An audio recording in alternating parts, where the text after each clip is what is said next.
네, 이어서 강의 시작하도록 하겠습니다.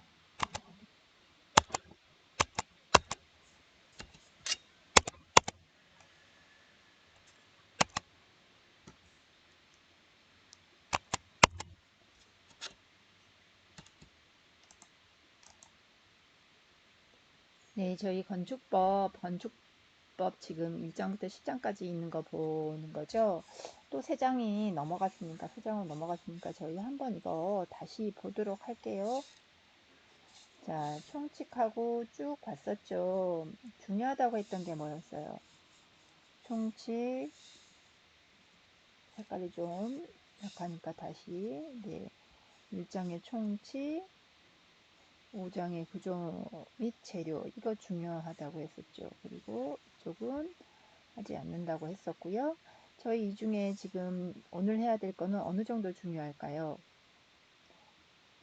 4장, 요 총칙은 용어의 기본, 건축가로서 일반인도 알아야 되는 내용, 많은 부분 알고 있는 내용, 이거는 전문가들이 많이 알아야 되는 내용, 이 정도 중요하고 시험 출제가 많은 게 이 설비 부분이면 그 다음에 조금 저희가 유심히 봐야 될 게 요거입니다. 1등급, 2등급 정도 들어가는 내용이에요. 그래서 4장의 내용을 바로 이어서 보도록 하겠습니다. 4장은 건축물의 대지와 도로에 대한 이야기인데 저희 법의 프로세스를 한번 다시 이야기를 해보자면 앞에 이 부분을 좀 봐줘야 돼요. 어떤 부분을 봐야 되냐면 색깔을 조금 바꿔볼게요. 자, 기본이 나왔잖아요. 기초 용어에 대해서 나왔으면 그 다음부터는 건축물이 지어져 가는 순서예요. 여기서부터는 어떻게 보면 이거는 기초를 아세요. 그 다음에 요거는 우리 법의 프로세스를 인허가의 프로세스를 아세요 라고 이야기를 했다면 이 부분은 유지 관리, 요거는 많은 부분 지금 건축법에서 빠졌죠. 여기서부터는 건물이 지어지는 거, 대지와 도로의 관계를 보고 그 다음에는 구조와 재료에 대한 내용을 보고 요건 조금 다른 이야기이긴 하지만 마지막에 설비를 봐서 어떻게 보면 공사되는 프로세스로 하면 대지와 도로와의 관계, 건축물 내부의 어떤 구조와 재료의 문제, 그 다음에 설비의 문제가 이렇게 시공 순서하고 연결이 되어 있습니다. 그 첫 번째 4장에 대한 부분을 저희가 하고 있고요. 그래서 여기에 주로 나온 이야기들이 대지, 토지, 대지의 조경, 요거하고 관련된 공개공지, 그 다음에 도로에 대한 부분이 나와 있는데요. 저희가 크게 이렇게 나눠서 구분할 수 있고요. 이 중에 특별히 중요한 거 아니면 패스할 거 이렇게 보면 제일 중요한 게 여기서는 대지의 조경, 요게 좀 많이 나오고요. 시험 문제에서 요거하고 이어서 공개공지, 근데 이거는 이어져 있는 부분이 있어서 조경과 공개공지를 같이 보는 게 중요하고요. 그 다음에 우리 어디서 많이 들어봤던 건축선에 대한 부분, 이 부분은 앞장하고 연결해서 저희 1회, 3회 부분하고 연결해서 나와 있는 부분입니다. 특별히 상대적으로 덜 중요하다, 뭐 이 정도? 6장 부분이 상대적으로 덜 중요한 부분 정도 될 것 같네요. 요거는 굳이 하자면 세모 이렇게 될 것 같아요. 요건 별, 요것도 별, 동그라미 상대적으로 요건 앞에서 했기 때문에 이렇게 중요도 정도를 체크하시고요. 그 다음 넘어가 볼게요. 자, 우리 책하고 같이 봐야 되죠. 대지의 안전에 대한 부분, 누가 잠깐 멈추고 한번 읽어보도록 하겠습니다. 큰 소리로 읽어보세요. 네, 다 읽었죠. 우리 혹시 질문 하나 해보겠습니다. 그 안전을 지금 쭉 보니까 대지가 안전하기 위해서는 특별히 뭘 조심해야겠다 이렇게 눈치채신 친구들 혹시 있을까요? 안전을 위해서는 그래요. 맞아요. 여기 보시면 1번 보세요. 인접한 도로보다 낮아서는 안 된다. 왜? 물 빼는 거, 배수에 지장이 없거나 습기를 막는 거, 이런 필요가 없는 경우에는 상관이 없다. 그래서 여기서도 물에 대한 부분이 언급이 되죠. 두 번째 봅시다. 습한 토지, 습기, 물이 나올 우려가 있는 토지, 쓰레기 매립 이런 거, 상토 이런 조치. 여기서도 물에 대해서 나오죠. 3번 보세요. 빗물, 옷을 배출하는 거, 하수관 물 빼는 거, 하수구, 저수 물 모으는 거, 이런 것들. 결국 우리는 대지 안전에 우선적으로 고려해야 될 게 물이라는 생각이 약간 들죠. 그래서 이런 것들이 대지의 안전과 밀접하게 관련이 있다라고 보시면 됩니다. 1번 다시 볼게요. 인접 도로보다는 낮아서는 안 된다. 단 대수에 지장이 없으면 상관없고, 성토 혹시 뭔지 아나요? 요거는 시공에서 나왔을 것 같은데, 그쵸? 땅을 쌓는다, 흙을 더 덮는다, 가지고 온다. 그리고 지반 계량에 대해서도 시공에서 배웠을 것 같은데, 이런 용어들 익숙해져 있어야 됩니다. 송계는 무너져 내림이라는 거 있고, 이런 것들이 대지의 안전과 관련이 되어 있습니다. 요거는 법규라기보다는 건축가로서 알아야 될 상식적인 부분이 법에 써져 있는 거네요. 조금 더 구체적인 시행 규칙을 보면, 자, 읽어봅시다. 손괴, 무너져 내릴 염려가 있는 곳에서는 어떻게 해야 되는데, 특별히 건축사 또는 기술사법에 의해서 건축 구조 기술사 등이 이거 괜찮습니다. 토지의 구조 안전 계획을 안전을 확인한 경우에는 괜찮다. 그런데 그렇지 않고 다만부터는 저기고요. 단서 조항이고요. 자, 여기서부터 여기까지는 단서 조항이 없는, 즉 건축사하고 구조기술사가 안전을 확인하지 않은 일반적인 경우에는 이렇게 경사도가 있어야 된다. 성토, 아까 말했죠. 흙을 쌓는 거, 절토, 있는 흙을 깎아내는 거. 이래서 1.5 이상으로 높이가 1m인 부분에는 옹벽 설치할 것, 또 옹벽 높이가 2m 이상의 끈은 어떻게 해야 된다? 옹벽을 콘크리트 구조로 해야 된다. 다만 단서 기술적 기준이 적합한 경우에는 괜찮다. 3번 배수를 잘해야 된다. 옹벽 외벽면에는 이를 지지 배수를 위한 시설물이 바깥으로 튀어나오지 않게 잘해야 된다 라는 거고, 4. 배수관은 주철관, 강관, 흙관으로 하고 물이 새지 않도록 한다. 숫자 나오는 것만 좀 봐야 돼. 3제곱미터마다 배수구멍을 물이 잘 빠져야 되죠. 고여있으면 안 돼요. 그 다음에 윗 가장자리로부터 안쪽으로 2m 이내에서 지표수는 지상 또는 배수관으로 배수하여 옹벽 구조상 지장이 없도록 해야 된다. 6. 안전에 지장이 없는 지표면보다 0.1m 이상 높게 하지 말아야 한다. 하지만 부득이 누군가가 인정한 경우에는 괜찮다. 이런 내용. 사실은 이거는 토목 관련된 거, 토목 시공, 공사에 대한 부분이고요. 이런 거가 법에도 있다 정도만 아시면 될 것 같은데, 내용 정리했습니다.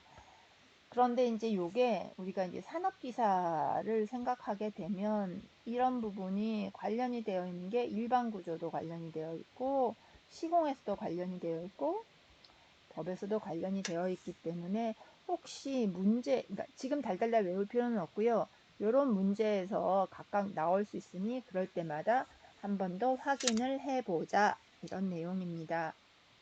그리고 실무에 나가서는 대지 조성 시 안전 조치를 해야 하고 이게 법적인 내용이 있더라 하고 찾아보실 수 있으면 되고, 사실은 실무에서는 그 전에 5m 이상 깊이가 나가는 경우에는 토목기술사, 기타 전문가들의 협의를 받고 도면을 넣고 하는 작업이 있습니다.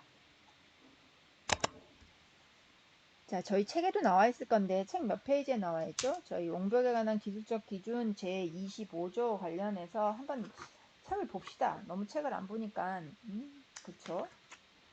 그래서 책 내용을 보면 지금 저희가 별표 제6이네요. 페이지 187페이지에 법에 나와 있는 별표 6에 대한 부분인데요. 여기에는 제가 이제 슬픈 사연이 있죠.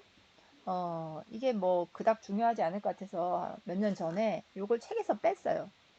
책에서 빼고, 이거는 시공이기도 하고 요새 이런 것까지 뭐 나오나 싶어서 책에서 뺐더니 그 다음에 나와 버렸어요. 그래서 제가, 안 되겠다. 그러고 다시 부랴부랴 넣었는데, 시험 범위 안에 있는 별표기 때문에 요새는 정말 안 나오는 것 같은데 또 안 나온다 그러면 나올 수 있으니까 봅시다. 대신 이제 우리가 건축가로서 약간 상식적인 수준에서 이해하고 나오든지 시험에 나오든지 안 나오든지 그거에 너무 연연하지 말고 상식적인 수준에서 이해하고 넘어가도록 하겠습니다. 석축 돌로 쌓았죠. 옹벽의 경사도는 법에서 이러이런 표를 정했는데 이 표 기준 이하로 할 것이라고 해서 나와 있는 게 돌로 쌓은 축대에 메쌓기하고 찰쌓기가 있습니다. 자, 메쌓기의 찰쌓기, 메쌓기와 찰쌓기를 구별할 수 있는 친구. 잠시 멈추고 질문. 네, 맵쌓기하고 찰쌓기 혹시 맵쌀과 찹쌀의 차이를 아시는지요?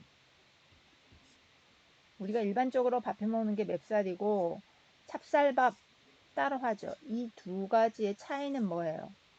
끈기가 있다, 더 잘 붙는다, 잘 붙지 않는다, 이런 차이가 있죠. 이거 왜 이야기하냐면 저희가 맵쌓기하고 찰쌓기의 찰기가 기본적으로 달라요. 찰기. 자, 맵쌓기하고 찰쌓기는 어느 게 더 찰기가 있냐면 찰쌓기예요. 맵쌓기는 말 그대로 돌을 그냥 돌로 이렇게 딱딱딱 올리는 거고, 흙 위에 찰쌓기는 그림에 보시는 것처럼 접착할 수 있는, 접착의 기능이 있는 거를 붙여서 훨씬 더 찰지게 단단하게 있는 거죠. 그래서 요 기울기가 심하게 표현하면 맵쌓기보다 찰쌓기는 훨씬 더 가팔라도 돼요. 1일 때 0.4면 1일 때 0.35 정도로 급하게 해도 된다. 요 정도 비교해서 보시고요. 숫자를 뭐 달달달 외울 필요는 없습니다. 그렇지만 상식적으로 맵쌓기는 몰타나 접착제, 몰탈 같은 접착제가 없이 돌을 그냥 쌓는 거, 찰쌓기는 상대적으로 이런 접착성이 있는 물질을 집어넣는 거, 그래서 더 기울기를 경사지게 할 수 있는 거, 이런 기준은 법의 별표에 나와 있다.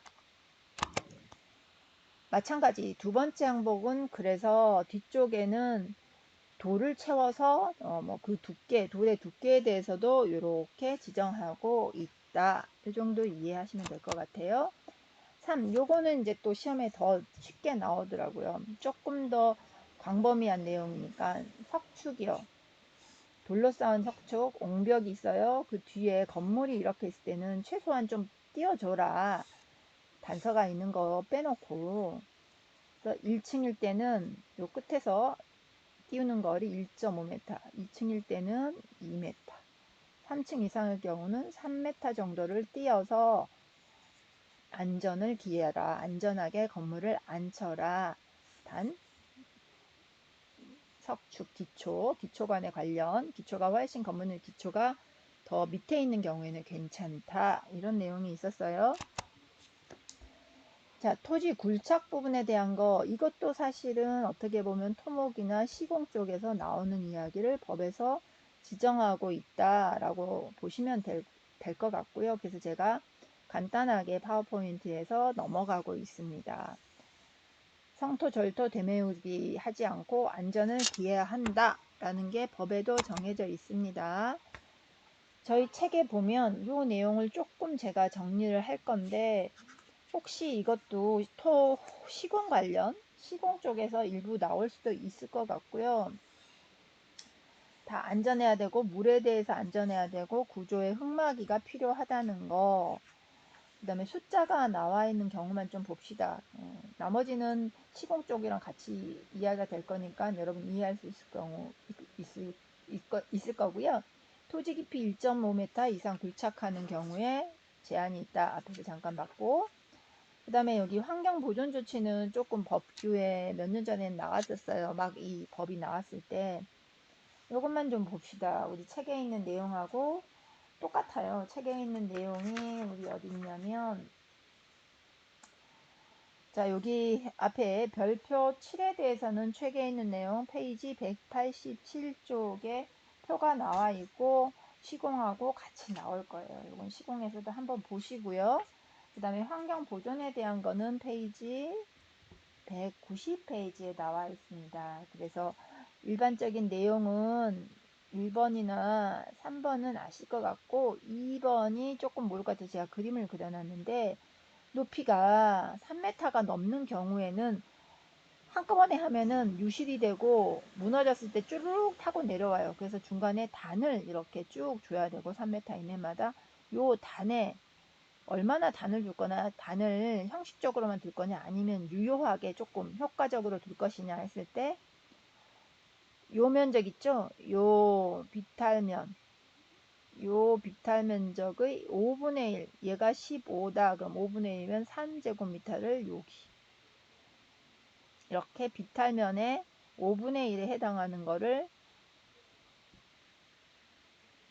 안전을 위해서 할애를 하라. 여기 이 말이에요. 3m 넘는 경우 3m 이내마다 비탈 면적 5분의 1의 이상에 해당하는 면적의 단을 만들 것. 이게 단입니다. 혹시 고속도로 같은데 뭐 아니면 시골에 갔을 때 이런 거 보시는지 한번 보세요. 관심 있게 찾을 수 있을 거예요. 그 다음에 요것도 진짜 고속도로에 가보면 많이 있죠. 콘크리트 블럭 격자 등의 구조물을 설치할 것. 이 산사태 같은 흙솔림을 방지하기 위해서 이런 거를 합니다. 법에 일단 이런 내용이 나와 있다. 알고 계시면 될 것 같고요. 넘어갑니다. 이제 대지에 조경하고 이거 좀 중요하다 그랬죠. 중요한 부분 나왔습니다. 대지에 조경, 이건 정말 누가 꼭 읽어봐야 돼요. 여기서부터. 자, 멈추고 읽어봅시다. 다 읽었죠? 여기 면적이 200제곱미터 이상인 대지, 이걸 다른 말로 표현하면 어떻게? 무슨 면적? 네, 대지 면적이 200제곱미터 이상인 대지에 뭐 하는 사람? 건축하는, 그렇죠? 신축, 증축, 재축, 개축, 이전하는 건축주는 용도지역 및 건축물 규모에 따라 해당 지방자치단체의 조례, 우리 중간과제 할 때 꼭 챙겨야 됩니다. 자, 대지 조경에 대해서 조사를 해왔는데 해당 지자체의 조례에 대해서 언급이 없으면 이건 조금 슬프죠. 눈물 나는 거고요. 조례를 꼭 조사해야 되고요. 여기서도 원법에 조례로 정하는 기준에 따라 대지의 조경이나 그렇게 필요한 조치를 하여야 한다. 다음이 해야 된다는 건 중요해요. 선택이 아니니까. 다만 조경이 필요하지 아니한 건축물로서 대통령령으로 정하는 건축물에 대해서는 조경을 하지 아니할 수 있으며 여기서 끊어야 돼요. 자, 예외 조건이 있는데 어디서 정한다? 대통령령으로 정한다. 그럼 밑에 대통령령 나왔겠죠. 또 하나, 옥상 조경 등 이것도 대통령령으로 따로 기준을 정한 경우에는 기준을 따른다.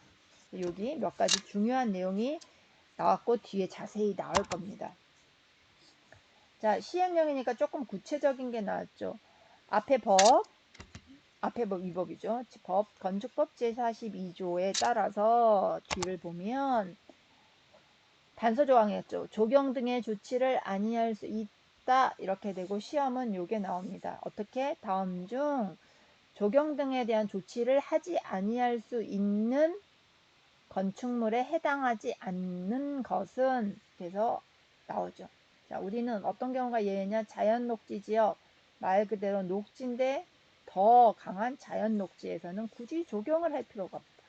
이 면적이 5,000제곱미터 미만인 대지에 건축하는 공장은 생산시설이에요. 생산을 막 올리려고 하는, 사람보다는 제품이 더 많은데 거기는 굳이 안 해도 된다. 마찬가지로 공장인데 이거는 대지 면적 5,000제곱미터고 얘는 연면적이 1,500제곱미터 미만인 공장은 안 해도 된다. 요 앞에 범 빼고 이것도 산업단지의 공장은 제품 생산 주로 그 용도기 때문에 사람들의 힐링, 조경하고는 좀 거리가 있겠죠. 그 다음에는 대지에 염분이 함유된 경우 어쩌고저쩌고에 따라서 건축 조례로 지역 특성이 있으니까 조례로 정하는 건물 축사 누가 사는 데인지 알죠? 가축이 있는데 적용할 필요 없다. 가설 건축물 할 필요 없다. 물류시설로서 국토교통부에 정하는 거 또 나오겠죠? 연면적 합계가 1,000제곱미터 이상. 그 다음에 국계법에 의해서 자연환경 보존 농림 이미 너무너무 시골이에요. 한참 산, 들.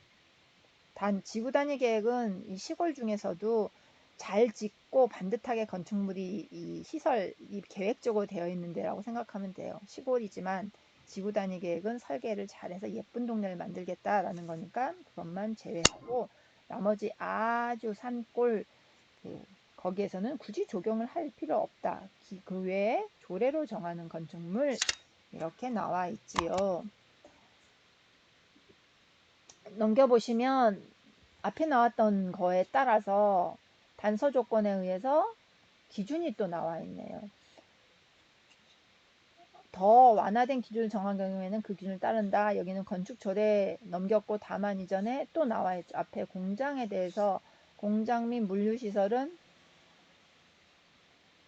대지면적 10% 이상, 대지면적의 5% 이상이라고 하고 공항시설은 어찌어찌 하여야 하고 철도 중 역시설은 어찌어찌 하여야 되고 그 밖에 요거는 어찌어찌 대지면적 10% 이상 해야 된다가 요 앞에 하고 연결되어서 조경 등의 조치에 관한 기준입니다. 요거 나와 있고 그 다음에 요거는 무슨 내용이냐 아까 나왔던 옥상 부분에 대한 적용인데 여기 옥상에 대해서 적용하는 거는 또 구체적으로 나와 있죠. 옥상 부분의 적용 면적은 다 쳐주는 게 아니라 3분의 2에 해당하는 면적을 적용 면적으로 산정을 할 수 있다. 보통 우리가 조경을 하는 이유가 뭐냐라고 생각을 하면은 이 건물에 있는 사람들한테 어떤 자연 녹지를 준다 이런 것도 있지만 이 건물 외에 있는 사람들 같이 마을을 쓰는 도시의 일부를 같이 공유하는 사람들에게 녹지를 준다라는 이런 취지가 있단 말이죠. 그런데 옥상에다 해버려 옥상에다. 그럼 사람이 볼 수 있을까요? 우리 보통 이렇게 도로가 있고 건물이 이렇게 있고 나무가 보통 이렇게 있잖아요. 제가 지금 수직이라고 이야기해 주는 거예요. 그럼 사람들이 이렇게 지나가네요. 뭐 차도 갈 수도 있고. 그런데 조경을 하라는 거는 이렇게 여기 다니는 사람들이 이 집의 건물 밑에 있는 나무를 보고 아 녹색을 좀 향후하자 자연을 느끼자 뭐 이런 취지인데 아니야 싫어 나는 1층에 안 하고 여기 옥상에다 해서 우리 건물 사람들만 볼 거야 라고 했을 때 법에서는 야 너네 여기다가 150평을 조경 면적을 해도 나는 법에서 3분의 2만 한 걸로 해줄래. 150이 아니고 그 중에 3분의 2인 100평만 조경시설 법적 조경시설로 인정을 해줄래 라는 조건이 하나 있어요. 그런데 뒤에 이 경우 조경 면적을 산정하는 면적은 법에 따른 조경 면적의 100분의 10을 초과할 수 없다. 예를 들어서 이런 거예요. 너네 건물에 법적으로 해야 되는 조경 면적이 계산이 돼요. 예를 들어서 우리 150평을 조경을 해야 된다라고 조례에 의해서 계산이 됐어요. 그런데 옥상에 150평을 했어요. 그럼 거기에 3분의 2만 받는다 그래서 100평을 인정을 받을 수 있잖아요. 그런데 요 밑에 조건에 의해서 야 너네가 전체가 150평으로 받을 수 있는데 옥상에서 인정받을 수 있는 거는 요거의 반 75평만 무조건 옥상에서 인정을 해줄 거야. 그러니까 너네는 옥상에 100평을 했어도 75만 인정을 해주니까 나머지 75는 반드시 지상에다가 조경을 해. 요런 이야기예요. 나중에 시험 문제 퀴즈에 이런 내용이 나올 거니까 그때 다시 또 확인을 해봅시다. 자, 정리해보면 조경 대상은 대지 면적 200제곱미터 이상이 원칙이고 예외가 되는 부분이 이렇게 많았습니다. 아까 앞에 있던 거 조례로 정하는 거였고요. 그 다음에 완화가 되는 거는 아예 면제가 되는 것도 있지만 완화가 되는 경우는 완화 기준이 있고요. 조례에 대해서 조례로 넘어가는 부분도 있다라고 보시면 되고 사실은 조례에서 다 정해요. 그 다음에 옥상 적용은 좀 중요해요. 이게 계산이 헷갈리니까. 요 두 조건, 3분의 2 전체 면적의 반을 초과할 수 없는 기준으로 우리가 정한다. 이렇게 보시면 되시고요. 자, 과제 안내 잠깐만 하고 다음 동영상을 합시다. 자꾸 질문이 들어오는데 이렇게 하라는 거예요. 조경을 예시로 들었는데 도면을 일단 보는 게 되게 중요하고요. 이 도면은 뭐 도면의 종류마다 조경을 어디에 표시하는지 달라요. 조경 계획도나 조경 구족도가 있으면 그걸 보는 게 더 좋은데 이렇게 도면에서 요 조경에 대한 면적이 나와 있어요. 요거는 조경 계획도 같아요. 요렇게 다 면적도 되어 있으면 여기를 도면에서 파워포인트로 마킹을 하든지 도면 자체에 마킹을 하든지 해서 요거는 대지의 조경에 대한 법에 따라서 이렇게 건물의 도면에 이렇게 적용이 됐습니다. 라고 하는 거예요. 요게 과제 안내 예시예요. 이런 식으로 몇 가지 법을 일단은 도면을 보시고요. 반드시 허가 도면 이상이야지 나올 거예요. 법 내용이니까. 보시고 요거 법 때문에 이렇게 했어. 우리 배운 법 중에 이 법 때문에 요게 계획이 됐구나를 찾는 게 중간 과제예요. 뒤에 보시면 옥상 정원에 대해서도 하고 요게 아마 조경 계획도에 나무를 이렇게 한다. 근데 조례에 대해서 조례에 의해서 했어요. 그래서 조례를 찾으면 더 좋아요. 자, 면적 계산하는 것도 찾았어요. 이거 과거에 여러분 선배들이 했던 과제예요. 요렇게 이거는 지금 대지의 조경에 대한 부분만 예시를 든 거고 다른 법적인 항목도 이런 식으로 찾아서 하면 될 거예요. 자, 여기까지 하고 우리 잠깐 쉬었다가 공개 공지부터 하도록 하겠습니다.